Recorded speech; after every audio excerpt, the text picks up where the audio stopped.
ഈ വേസ്റ്റുകളൊക്കെ കഴിക്കാനായിട്ടാണ് ഈ പക്ഷികളൊക്കെ തന്നെ എത്തിയിരിക്കുന്നത്. പക്ഷെ അതിദാരുണം തന്നെയാണ് ഈ ഒരു അവസ്ഥ. ഇത് പറയാതിരിക്കാൻ വയ്യ, അത്രയും കഷ്ടം. പ്ലാസ്റ്റിക്കുകൾ, വീടുകളിൽ നിന്നുള്ള വേസ്റ്റുകള്, കുപ്പികളും ഒക്കെ തന്നെ നല്ല രീതിയിൽ ഇവിടെ ഇങ്ങനെ നിക്ഷേപിച്ചിരിക്കുകയാണ്. പ്രകൃതി രമണീയമായ ഒരു സ്ഥലമാണ്. ഈ സ്ഥലത്തിൽ നിക്ഷേപിച്ചിരിക്കുന്ന മാലിന്യം കണ്ടോ. നമസ്കാരം. കൊല്ലം ജില്ലയിലെ ഏറ്റവും പ്രകൃതി രമണീയമായ തെന്മല ഇക്കോ ടൂറിസം പദ്ധതിയുടെ ഒരു പ്രോജക്റ്റിന്റെ ഭാഗമായി ഞങ്ങൾ വന്നപ്പോൾ കണ്ടൊരു കാഴ്ചയാണ്. എനിക്ക് പിന്നിൽ കാണുന്ന ഈ ഇക്കോ ടൂറിസം പ്രോജക്റ്റുമായി ബന്ധപ്പെട്ട് ഈ ഭാഗത്തുകൂടി നടക്കുമ്പോൾ ജില്ലാ ആരോഗ്യ കുടുംബക്ഷേമ വകുപ്പിന്റെ നേതൃത്വത്തിൽ ഒരു വലിയ രീതിയിൽ ഇവിടെ മാലിന്യം നിക്ഷേപിക്കുന്നതുമായി ബന്ധപ്പെട്ടുള്ള ഒരു ബോർഡ് വെച്ചിട്ടുണ്ട്. പക്ഷേ നോക്കൂ, എത്ര പ്രകൃതി രമണീയമായ ഒരു സ്ഥലമാണ്. ഈ സ്ഥലത്തിൽ നിക്ഷേപിച്ചിരിക്കുന്ന മാലിന്യം കണ്ടോ. പക്ഷികളും അല്ലാതെ മയിലുകളും ഒക്കെ തന്നെ ഏത് സമയവും വരുന്ന വളരെ പ്രകൃതി രമണീയമായ ഒരു സ്ഥലത്തിന്റെ ഒരവസ്ഥ നോക്കിയേ.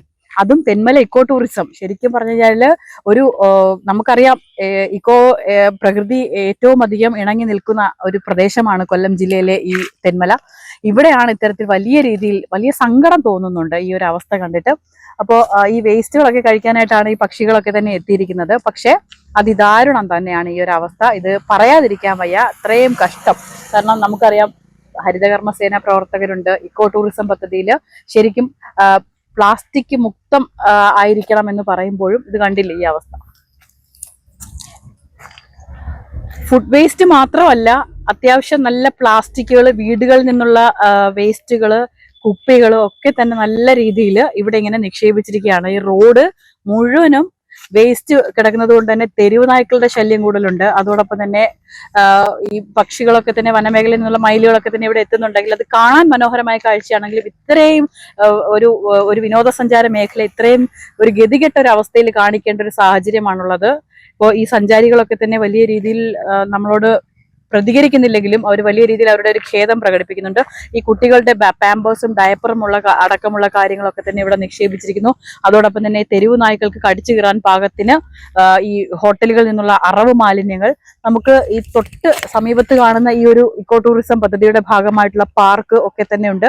ഇവിടെയൊക്കെ തന്നെ ശരിക്കും പറഞ്ഞാല് ഇത്രയും ഹൈജീനിക് ആയിട്ട് നമ്മൾ കരുതുമ്പോഴും ഇത്രയും മാലിന്യ കൂമ്പാരം തന്നെയാണ് ഇതിന്റെ സമീപത്ത്. ഇതൊന്നും എടുത്തു കളയാനോ അല്ലെങ്കിൽ ഇതൊന്നും നിർമ്മാർജ്ജനം ചെയ്യാനോ യാതൊരു നടപടിയും ഇല്ല എന്നുള്ളതാണ് വാസ്തവം. നമുക്കറിയാം, വരാനിരിക്കുന്ന സീസൺ ഓണക്കാലമാണ്. ഈ ഓണക്കാലത്തേക്ക് ഒരുപാട് വിനോദസഞ്ചാരികളെ ആകർഷിക്കുന്ന സ്ഥലങ്ങളാണ് ഈ തെന്മല. കൊല്ലം ജില്ലയിലെ ഏറ്റവും പ്രധാനപ്പെട്ട ചില സ്പോട്ടുകളാണ്. പക്ഷെ അവിടെയാണ് ഇത്തരത്തിൽ വലിയ രീതിയിൽ മാലിന്യം നിക്ഷേപിച്ചിരിക്കുന്നത്.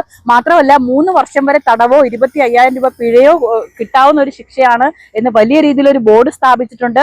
എന്നിട്ട് പോലും സമീപ പ്രദേശങ്ങളിലുള്ള കടകളിലെ, വീടുകളിലെയൊക്കെ വേസ്റ്റുകൾ വളരെ കൂളായിട്ട്, ഇവിടെ ഒരു CCTV അല്ലെങ്കിൽ മറ്റേതെങ്കിലും തരത്തിലുള്ള നിരീക്ഷണ ക്യാമറകളോ ഒന്നും തന്നെ ഇല്ലാത്തതും വളരെ കഷ്ടമാണ്. ഏതായാലും അടിയന്തരമായി തന്നെ ഇവിടുത്തെ പഞ്ചായത്ത് അധികൃതരൊക്കെ തന്നെ ഇടപെട്ട് ഈ മാലിന്യം എത്രയും പെട്ടെന്ന് നീക്കം ചെയ്യണമെന്നാണ് ആവശ്യം. അൻഷാദിന് വിസ്മയ ന്യൂസ്.